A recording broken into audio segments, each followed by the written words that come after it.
μόλις είπε ο διάκος πρόσχομεν και ο δεσπότης αλληλούια, το μυρό μυρίζει, αλλά μυρίζει εκεί στους παπάδες γύρω. Ευωδίασεν όλων το 40. Το πιστεύετε? Μέχρι έξω ευγήκε η Ευωδία, για να μας δείξει η Αγία Ελένη πόσο εχάρηκε.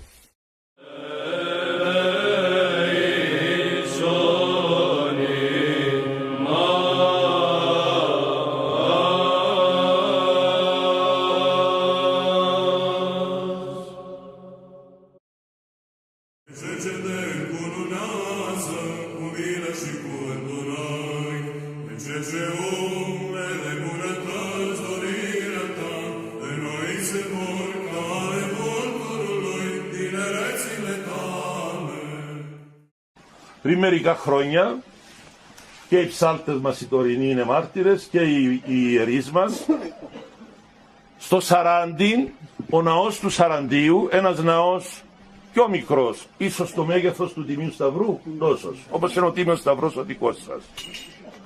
Ένας ναός του 15ου αιώνα, με τοιχογραφίες, όπως έχει και επίσης ο Τίμιος Σταυρός εδώ.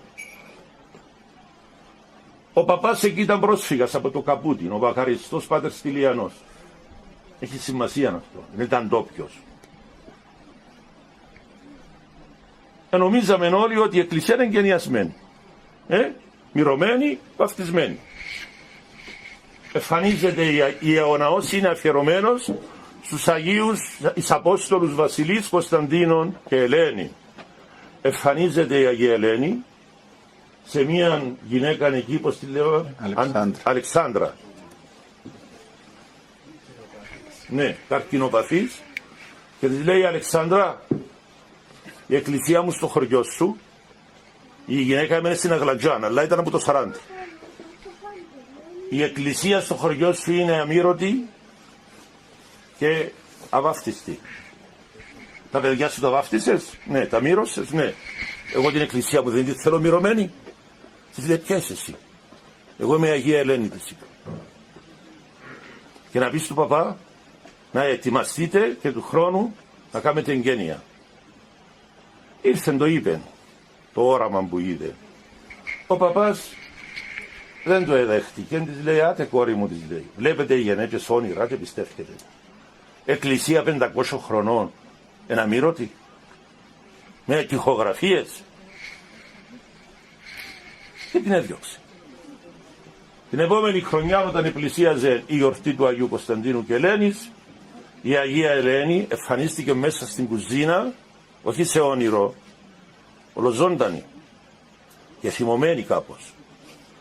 Και της λέει: Αλεξάνδρα, γιατί δεν έκαμετε αυτό που σου είπα? Και της είπε: όταν κάνετε αυτό θα γίνεις τελείως καλά. Και της λέει: Αγία μου, το είπα του παπά μας, αλλά με αποπήρε. Σήμερα στον Εσπερινό θα έρθει ο δεσπότης της. Στο τέλος του λιτανίας θα του το πεις αυτού. Μου το είπε. Όταν έφυγε ο κόσμος, κλείστε τις πόρτες, λέω. Έλα μέσα, της λέω, έτσι εδώ στην πόρτα, όχι την έβαλα μέσα στο ιερό, στο πλάι. Έλα μέσα, πάτερ, του λέω. Ήταν και ο πατέρ Ιάκωβος Διάκος τότε. Και ο Σάββας, ο γνωστός ύποπτος, να τον εδώ πίσω μου, ο οδηγός. Λοιπόν, εγώ από τότε πονούσα τη μέση μου. Μόνο όταν μιλώ, άμα κάνω κήρυγμα, εμπονώ τη μέση μου. Μόλις σταματήσει το κήρυγμα, πονώ τη μέση μου. Ένα πράγμα μυστήριο. Λοιπόν,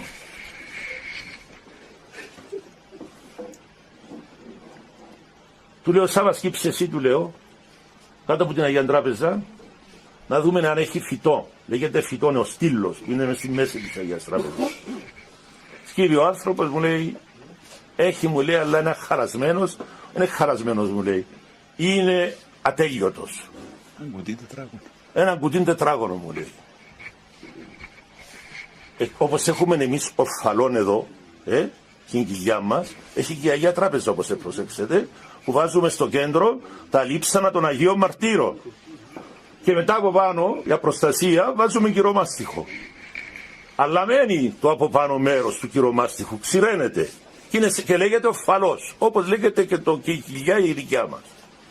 Του λέω, πάτερ, τόσο δύσκολο είναι, σήκωσε βλόημενε τα ρούχα, να δούμε το αρφάλι της Αγίας Τράπεζας.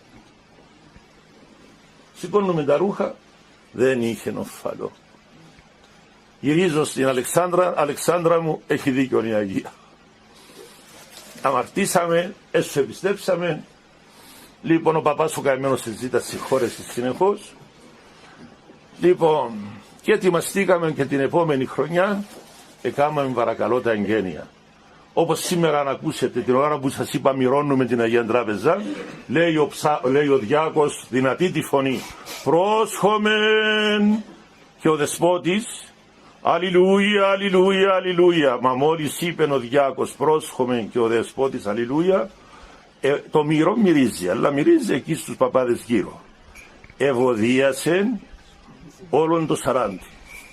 Το πιστεύετε? Μέχρι έξω ευγήκε η Ευωδία, για να μας δείξει η Αγία Ελένη πόσο εχάρηκε που ευαυτίστην και εμυρώθην η Αγία Τράπεζά της.